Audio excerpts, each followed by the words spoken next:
vamos a seguir con el seminario y tal como está previsto en el programa, nos toca la ponencia de Josefina Burguillos, ella es coordinadora de IT de la Subdirección de Inspección de Servicios Sanitarios de la Consejería de Salud y Familias, y la ponencia, el título que tiene es Actuaciones de la Inspección Sanitaria Andaluza en la pandemia.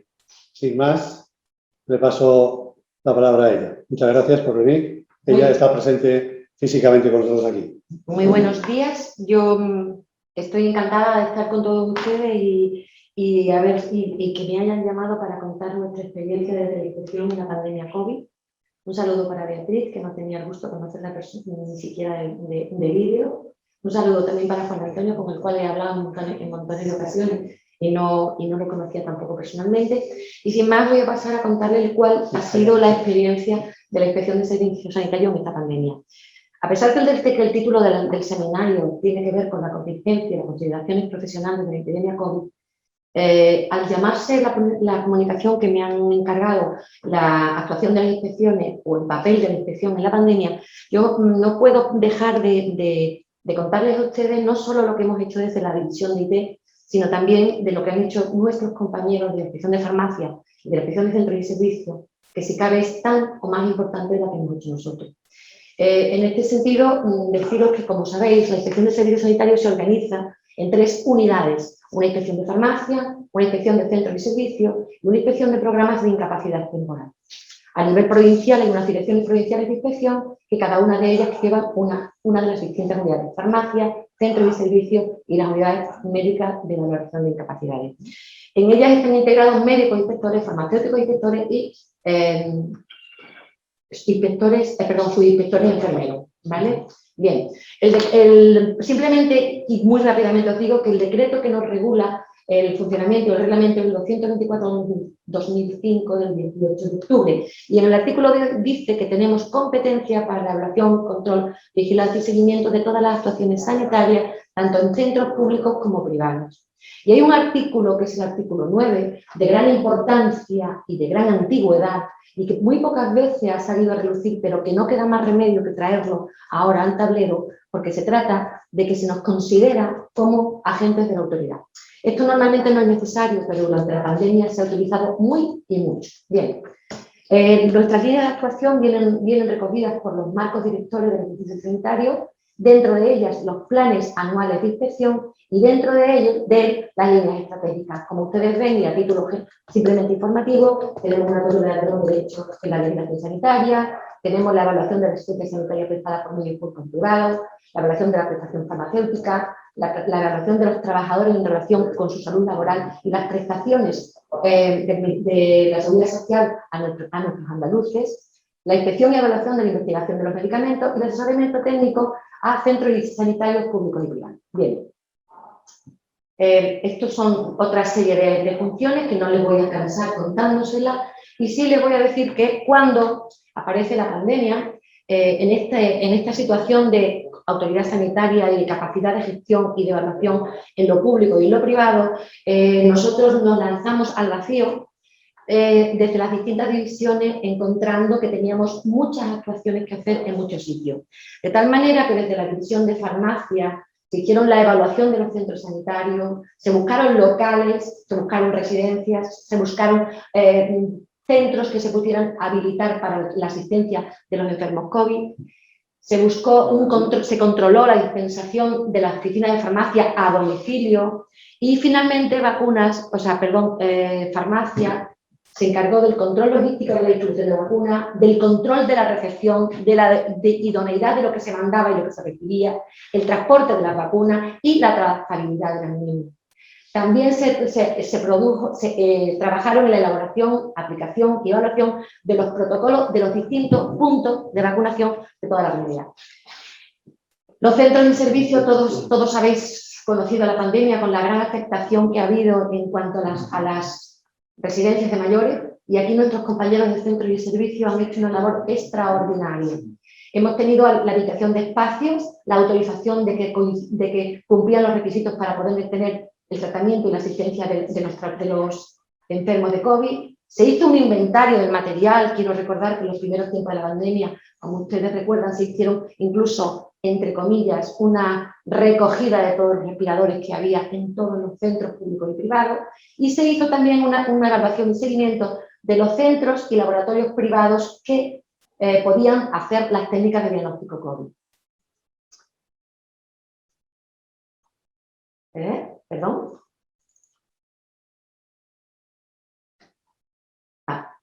Bien. Después de esto, quiero recordarles que las primeras medidas, ¿por qué no funciona esto? Me dicen que no se está viendo la presentación en este momento. ¿Que no? Que no se está viendo la presentación. Es que no está bien. Es que yo creo que no habíamos dado de compartir. Sí, vamos a cerrarla. ¿Aquí? No veo nada, es que me da. ¿Nadie ve la presentación? Parece ser que no se ve. Pone que estoy compartiendo la pantalla. Deja de compartir un momento. Vamos a dejar de compartir un momento. Yo, Sí, sé, se ve y se ve. Martín, yo sí la estaba viendo, ¿eh? Bien. ¿Se oye? Ahora sí me dicen. Bueno, simplemente recordaros para los que no habéis visto que estaba contando un poco lo que estaban haciendo nuestros compañeros. Y voy por la unidad de centros y servicios sanitarios que se encargan de la evaluación y el control de todos los centros públicos y privados. Entonces, decimos que estos compañeros, desde el 25 de febrero, ya empezaron a trabajar en este sentido. Entonces, tenemos que empezaron con las actuaciones en las residencias sanitarias, que fue la tormenta y la pesadilla de toda esta pandemia, donde no teníamos hasta ese momento prácticamente en la Consejería de Salud competencias en residencias, y de pronto nos encontramos con que no las tenemos y que además tenemos este grave problema de salud. El 25 de febrero ya se hicieron las primeras medicalizaciones en Sevilla, en la Joaquín Rosillo, en Alcalá del Valle, en Cádiz, en la residencia Santiago Carrillo de Maracena, en Granada, etcétera, etcétera, etcétera. Bien, sigo sin ver. Bien. Perdonadme, pero tenemos un problema para pasar la diapositiva, a ver si nuestros compañeros no lo pueden arreglar. No, es que se tiene que poder pasar por un clip, es que si no se pasa más de una. Perdonadme. Bueno, continuamos. Decimos que el 25 de febrero aún no hay declaración de pandemia, ya tenemos las actuaciones a nivel de centros residenciales de mayores. El 19 de marzo, ya en inicio de la pandemia, con una tasa muy importante de afectación de mayores en zonas residenciales. Un momentito, por favor. El 19 de marzo aparece una orden de 265 donde da la potestad a la Inspección de Servicios Sanitarios para organizar, distribuir, etcétera, etcétera, etcétera, a todo el personal que trabaja en los centros sanitarios. De tal manera que queda a criterio de la Inspección de Servicios Sanitarios y de las autoridades sanitarias en general la organización de todos los centros públicos y privados. Posteriormente, la guía de prevención del 19 de marzo sobre cómo actuar para la protección de los residentes nos obliga a elaborar planes de contingencia. Uno de estos planes de contingencia estudian las características del centro, el número de residentes, las características de los residentes, etcétera, etcétera. Y se elabora planes de contingencia para evitar el contagio y evitar la expansión completa de la epidemia, tanto para los residentes como para los trabajadores.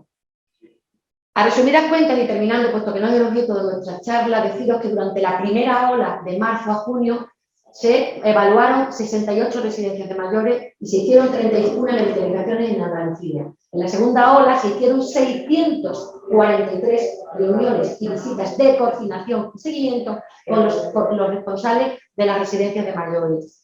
Y se repitieron algunas de ellas, evidentemente, para verificar que se había cumplido con lo establecido, y a final de pandemia, hasta el 3 de marzo de 2021, serían medicalizados un total de 124 residencias en el periodo comprendido desde el 13 de agosto de 2020 a 3 de marzo, donde se desmedicalizó la última. Fecha para nosotros, claro. Bien.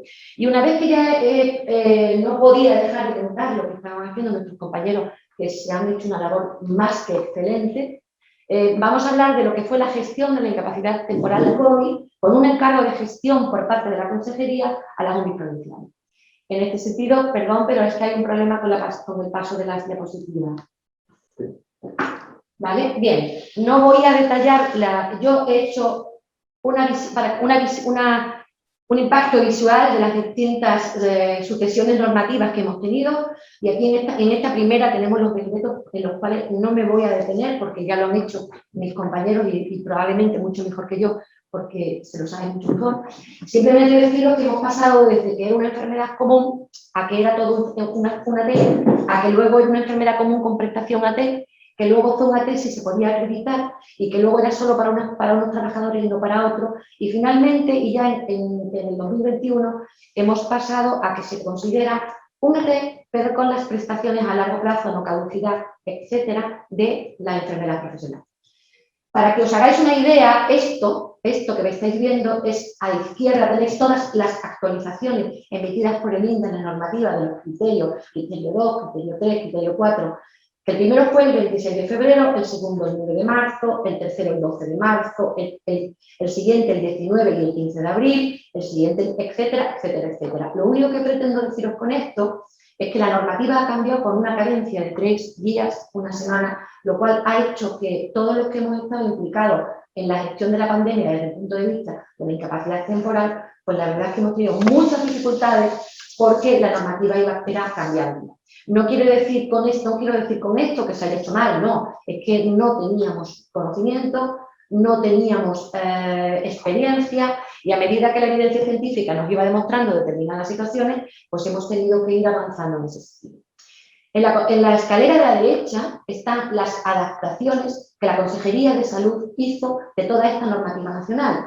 Entonces, la primera instrucción conjunta que se hicieron de forma conjunta con la Viceconsejería de Salud y Familia y la Dirección General del SAC fue el 13 de marzo.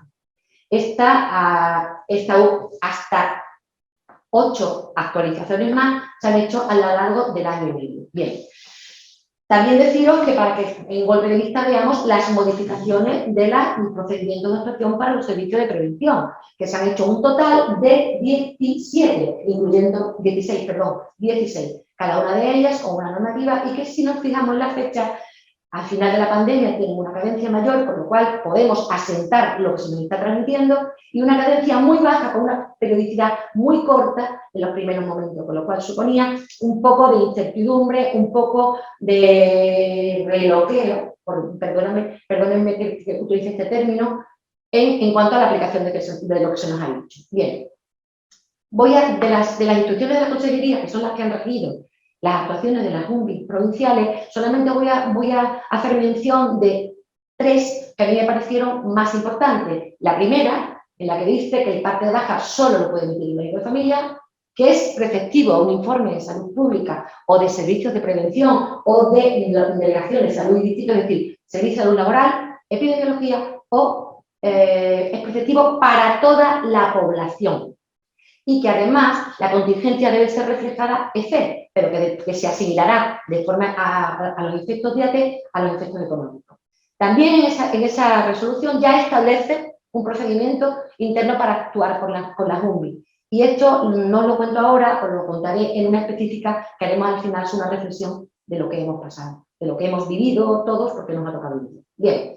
La tercera es muy importante porque a la vista de la prevalencia tan tremenda que teníamos, a la vista de la dificultad para el acceso a los médicos de familias para emitir las bajas, los partes de confirmación y las altas, en la actualización tercera se nos encarga a las UMBI la baja laboral, el alta laboral y los partes de confirmación de todos y cada uno de los procesos, tanto de aislamiento como de caso confirmado. Todo esto viene al hilo de que el 19 de marzo la Dirección General de Ordenación de la Seguridad Social y el Ministerio de Sanidad hace una actualización normativa donde nos dice que los médicos del servicio público son los que lo emiten, que no podían ser otros médicos, como por ejemplo no podían ser los médicos de las mutuas colaboradoras. Y también habla, y aquí aparece por primera vez, la colaboración con los servicios sanitarios o servicios de prevención de riesgos laborales. Esto es un instrumento imprescindible para la gestión de la incapacidad temporal durante el COVID, y que posteriormente también hablaremos de cómo llevamos a cabo este tipo de coordinación. La cuarta actualización, y en vista también que es de 16 de abril, y a la vista también del despliegue de casos y del crecimiento tan tremendo y de la dificultad tan tremenda que había entre lo asistencial y lo puramente laboral, se nos encarga también a la unidad de valoración la emisión de los partes de baja, confirmación y alta de los trabajadores sociosanitarios referidos a los residentes de mayores, no a policías, sino a otros sociosanitarios. Y también se nos dice muy claro que debe ser el Servicio de Prevención de Riesgos Laborales el que nos va a emitir el informe, y ahí es donde empezamos a tener una actuación conjunta con más o menos acierto o más o menos coordinación. Bien, continuando con la normativa, y ya no me voy a entretener porque lo han dicho, allá por mayo nos aparece, el 30 de mayo, el 31 de mayo, nos aparece una norma donde hay que cambiar el código del caso confirmado, donde además lo vamos a considerar AT si está definido o así probado a través de un parte de accidente de trabajo por el servicio de prevención correspondiente, y además aquí ya sí puede hacerlo la mutua cuando tenga las contingencias cubiertas, y además habla de una retroactividad a una fecha determinada, es decir, que los anteriores a abril no se puede, los posteriores a esa fecha sí. En fin, unas complicaciones que desde el punto de vista de gestión operativo eran muy, muy importantes.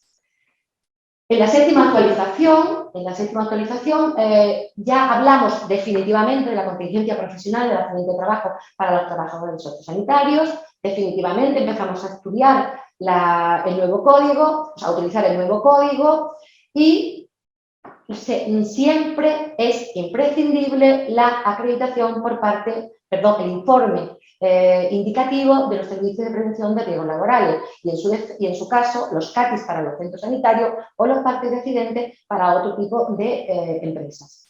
Bien, aquí además ya estamos hablando del día del 1 de octubre, ya se devuelve la competencia de la baja y el alta a los médicos de familia para los sociosanitarios, pero no así para los sanitarios. Bien. Como pueden ver, aún queda una más, nos queda el 2 de febrero de 2021, donde se nos dice que los que eran accidentes de trabajo, pues lo serán, pero además tendrán las prestaciones que la Seguridad Social da a las enfermedades profesionales respecto a caducidad, a carencia, etcétera, etcétera. Y si todo era muy complicado, creo que ya hemos llegado a un punto donde aún se puede complicar un poco más. Y ahora hablamos del síndrome post-COVID, hablamos de que pasado un determinado tiempo hay que cambiar el diagnóstico, salvo posteriormente a los que ya se les ha determinado que era un accidente de trabajo, pero yo tengo una gran duda. ¿Qué pasa con la enfermedad común, que tengo que cambiar el diagnóstico y el paciente no está en situación de alta seguridad social? No lo sé, aún no lo tengo yo esto claro, ya me imagino que lo iríamos viendo. Bien, y finalmente, y ahora os voy a contar, ya no os voy a enseñar más normas, sino os voy a contar cuál ha sido nuestra experiencia en la gestión del ITELA Mundi. Dos pilares fundamentales. La coordinación con los servicios de medicina preventiva y salud laboral de los centros sanitarios, y la relación para los trabajadores sociosanitarios y los servicios de prevención de riesgo laboral. Bueno, en este sentido de deciros que cuando nosotros nos encontramos con esto, lo primero que tuvimos que hacer fue ponernos en contacto inicialmente con todos y cada uno de los centros sanitarios. Se estableció un procedimiento de actuación a través de comunicación diaria para la comunicación de aquellos procesos de aislamiento y casos confirmados. ¿Con qué objeto? Pues el objeto era evitar los desplazamientos, tener un único interlocutor para evitar la codificación errónea y la consideración de la contingencia errónea igualmente, y sobre todo también evitar la sobrecarga masiva que esto podía suponer para la atención primaria. Esto empezamos a hacerlo, estuvimos haciéndolo durante toda la pandemia prácticamente hasta el mes de septiembre, y diariamente recibíamos correos electrónicos con los datos de los trabajadores que habían sido indicados en aislamiento y los datos de los trabajadores que había que dar como caso confirmado baja. También lo recibíamos para darle el parte de alta cuando las pruebas complementarias y medicina preventiva y salud laboral así lo decía, procedíamos al alta. Y en este caso, a pesar de que las duraciones de estos tiempos de aislamiento o las duraciones estándar de estos tiempos de COVID estaban establecidas, vimos que era imposible hacerlo sin un contacto previo con el paciente. De tal manera que las unidades de valoración han contactado de forma individual, de forma telefónica, con todos y cada uno de estos trabajadores, preguntándoles cómo están, si tienen las pruebas confirmadas, en qué situación se encuentran, y una vez que todo eso estaba confirmado a través de la historia clínica que también revisábamos, procedíamos a informarle el alta o la baja que se enviaba por vía electrónica. Quiero deciros que la sobrecarga que han soportado nuestros servicios de prevención y de salud laboral ha sido tremenda, tremenda, de tal manera que en algunos casos hemos sufrido retrasos muchos retrasos, puntualmente para la emisión de los partes, la emisión de los partes de confirmación y la emisión de los partes de alta. Que esto lo teníamos que hacer con efecto retroactivo porque era imposible que ellos pudieran dar abasto y nosotros también, pero que poco a poco hemos conseguido tirar de este carro y conseguimos salir de semejante aprieto. Bien, esto en el caso, quiero deciros también que los partes de confirmación uno a uno se fueron dando también desde la unidad. Quiero decir que esto no es solo obra de los inspectores médicos, es obra de los inspectores médicos, es obra de los subinspectores, es obra de los administrativos y se me apura hasta de guardia de seguridad que controlaba la puerta. Es decir, esto es un trabajo en equipo, esto es un trabajo muy, muy laborioso y que han participado todos los elementos de las unidades.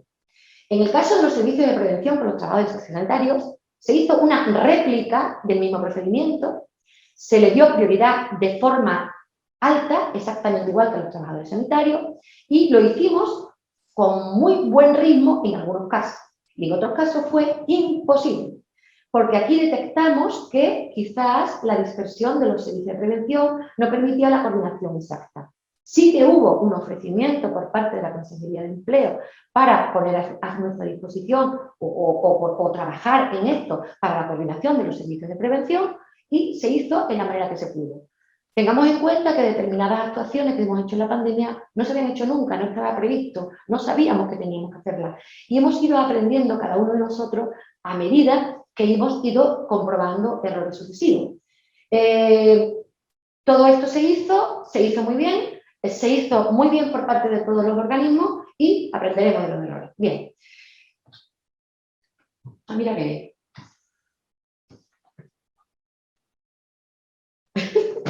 perdón. Ahora, bueno, esto simplemente para que veáis esta tabla es a 17 de octubre.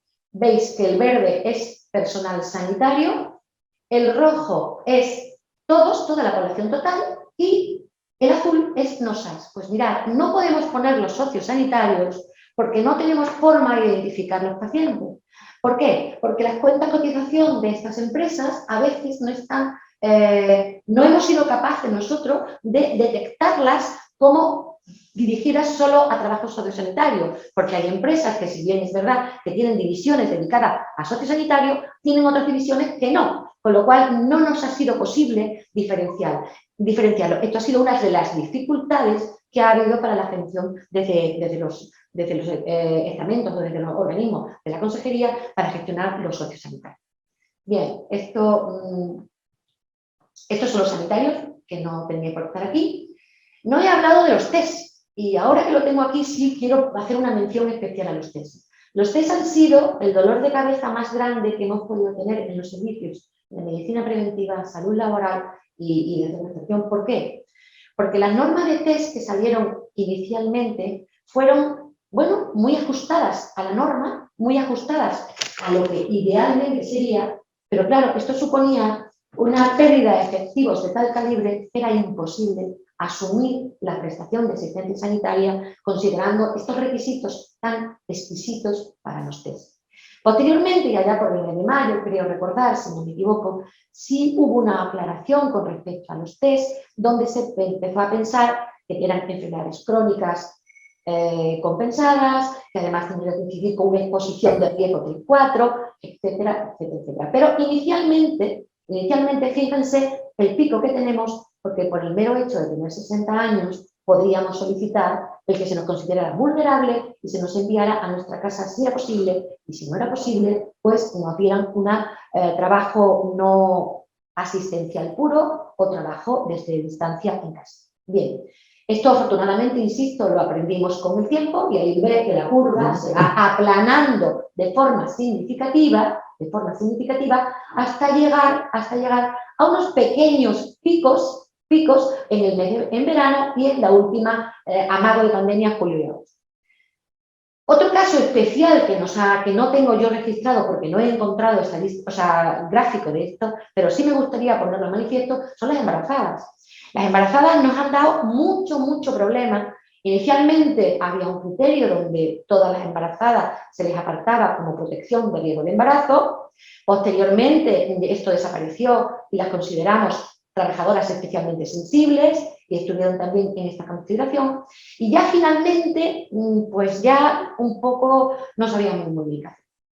Porque claro, hay situaciones que están muy claras, pero hay situaciones que no están claras. Si no puede haber ninguna enfermera en urgencias, si no puede haber ninguna enfermera en planta de medicina interna, si no puede haber ninguna embarazada, en fin, llega un punto, ¿no?, donde no sabemos qué hacer con ellas. Y digamos que un poco, siguiendo las directrices generales, en cada servicio de salud laboral o cada servicio de medicina preventiva, fueron de forma intuitiva o empírica solucionando el problema según iban viendo.